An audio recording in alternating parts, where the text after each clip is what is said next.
बाकी देखो, expenses paid का मतलब है कि हमने पेमेंट कितना किया है। पेमेंट मतलब मेरे हाथ से कैश कितना गया है, वो हो गया एक्सपेंसेस पेड।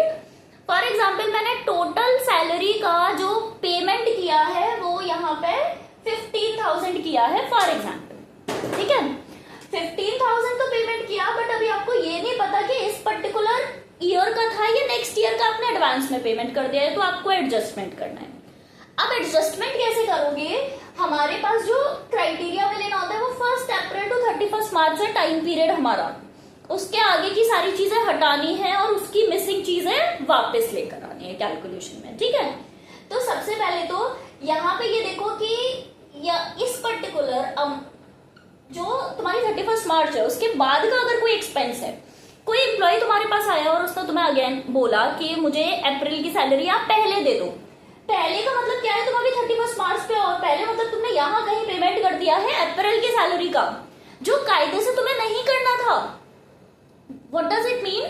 कि वो तुम्हारे लिए एक एक्स्ट्रा पेमेंट हो गया, तो प्रीपेड एक्सपेंस कहते हैं उसे, बिकॉज ये आपके लिए एक्स्ट्रा है, टाइम से पहले पे कर दिया तो उसे हटाएंगे, तो आपने माइनस किया, ठीक है।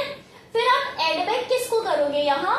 अगर इस पर्टिकुलर 1 अप्रैल टू 31 मार्च वाले पीरियड के बीच का कुछ मिसिंग है। मिसिंग का मतलब क्या होता है कि क्या मार्च की सैलरी थी, एम्प्लॉइज को देनी थी, उसमें से वो पेमेंट नहीं हुआ है, कोई एम्प्लॉय आया नहीं या कुछ भी हुआ, ठीक है, तो आपने ये वाला पेमेंट नहीं किया, तो कायदे से है तो 1 अप्रैल से 31 मार्च के बीच की, मतलब पेमेंट जाना चाहिए था बट पेमेंट गया नहीं है। Payment is not the criteria. हमारे लिए क्राइटेरिया होता है कि जो एक्सपेंस आपने कर दिया है इनकर करने का मतलब क्या है कि मैंने सामने वाले से सर्विसेज यूज कर ली, तो मुझे उसको रिकॉर्ड करना ही है, नो मैटर व्हाट। पेमेंट जाने से और इनकम आने से कोई मतलब नहीं होता, ठीक है। तो हम क्या करेंगे यहाँ पे, जो आउटस्टैंडिंग होती है, आउटस्टैंडिंग का मतलब क्या है कि है तो 1 अप्रैल से 31 मार्च के बीच की, बट आपने पेमेंट नहीं किया है, वो अभी एक लाइबिलिटी खड़ी हुई है। आउटस्टैंडिंग से एक हिंट याद रखना कि कोई सामने वाला बंदा आपसे पैसे लेने के लिए ऑफिस के बाहर खड़ा है कि भाई मेरा पेमेंट कर दो, ठीक है, तो ये तुम्हें पेमेंट करना है, इसी ईयर का है, तो इसको आप एड बैक करोगे। एड बैक क्या करेंगे? Outstanding expense 15,000 for example total payment किया था। अब देखो कि कितना एक्स्ट्रा किया, एक्स्ट्रा कितना था इसमें से हमारा 2,000, तो 2,000 तो हटा दिया, और इस ईयर का जो अभी आपने पे नहीं किया है इसे बोलते हैं लेस पेड, समझ सकते हो कि अभी आपने ये पेमेंट किया नहीं है, तो ये पेमेंट हो गया फॉर एग्जाम्पल हमारा 1,000, तो इसको एड बैक करेंगे। 15,000 में से 2,000 माइनस किया, 1,000 एड बैक किया, कितना हो गया? 16,000। ये टोटल एक्सपेंस आ गया मेरे पास। इनकम्स का एक बार वापस बता रही हूँ, इनकम्स का क्या क्राइटेरिया था। इनकम रिसीव्ड का मतलब है कि हमें कैश इतना मिल गया है रेंटल बेसिस का। फॉर एग्जाम्पल मैंने बहुत सारे रूम्स किसी को रेंट पे दिए हुए हैं, ठीक है, अपने ऑफिस में, मुझे जो कैश मिला है वो 22,000 है, तो वो क्वेश्चन में देंगे इनकम रिसीव्ड इज 20,000 है। 20,000 आपको बता दिया, बट आपको सिर्फ इतना पता है कि कैश आया है रेंट वाले लोगों से, ये नहीं पता कि इस साल का है या नेक्स्ट ईयर का है, ठीक है।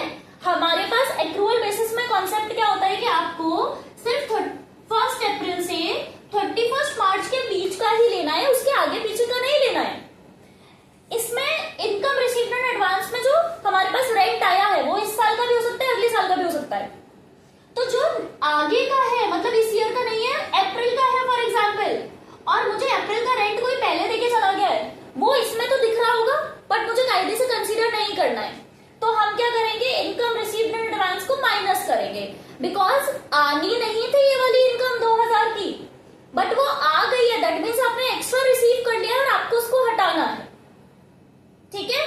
हटाने के लिए माइनस करेंगे, बिकॉज इस ईयर की है ही नहीं, नेक्स्ट ईयर की, तो माइनस किया।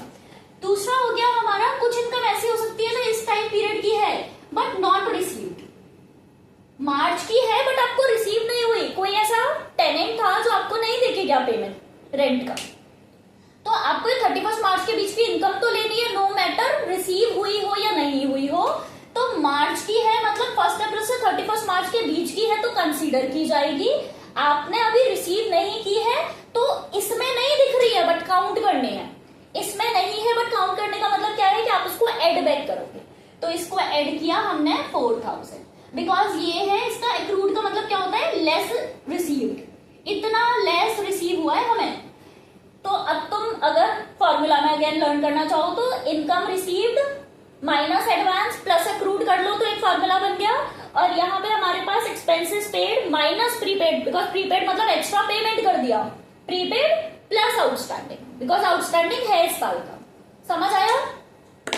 एक बार इसको फटाफट से मैं फॉर्मूला में पूरा लिख रही हूँ। देखो इनकम रिसीव्ड वो आपको देंगे, रिसीव्ड का मतलब है बेटा कितना पैसा आ गया है। इनकम रिसीव्ड में ऐड करना है जो इस साल का है, इस साल का होता है उसे क्या बोलते हैं हम, अक्रूड, जो इस साल का है बट हमें रिसीव नहीं हुआ, इसमें से माइनस करना है जो एक्स्ट्रा आ गया है। एक्स्ट्रा को क्या बोलते हैं, एडवांस वाली इनकम। तो मैं यहाँ हिंट के लिए सिर्फ एडवांस लिख रही हूँ। तो फॉर्मूला क्या हो गया, income received plus accrued minus advance. और एक्सपेंसेस का क्या हो गया, एक्सपेंसेस पेड। यहां देखो इनकम के साथ रिसीव्ड वर्ड दिया जाएगा, एक्सपेंसेस के साथ पेड वर्ड दिया जाएगा। ठीक है, पेड का क्या हो गया, जिसमें से तुम जो इस साल का है जो हमने कम कंसीडर किया उसको तो एड बैक करेंगे। तो ऐड किया आपने आउटस्टैंडिंग एक्सपेंस, और जो एक्स्ट्रा पेमेंट कर दिया है कायदे से कंसीडर नहीं होना था उसको हम हटाएंगे वहां से। क्या था वो जो एक्स्ट्रा पेमेंट किया था, प्रीपेड एक्सपेंस। प्रीपेड एक्सपेंस मतलब एक्स्ट्रा पेड। ठीक है, और ये advance received, advance income received मतलब एक्स्ट्रा रिसीव्ड। ये याद रखना, तुम्हें हिंट से याद रहेगा। ठीक है, ओके।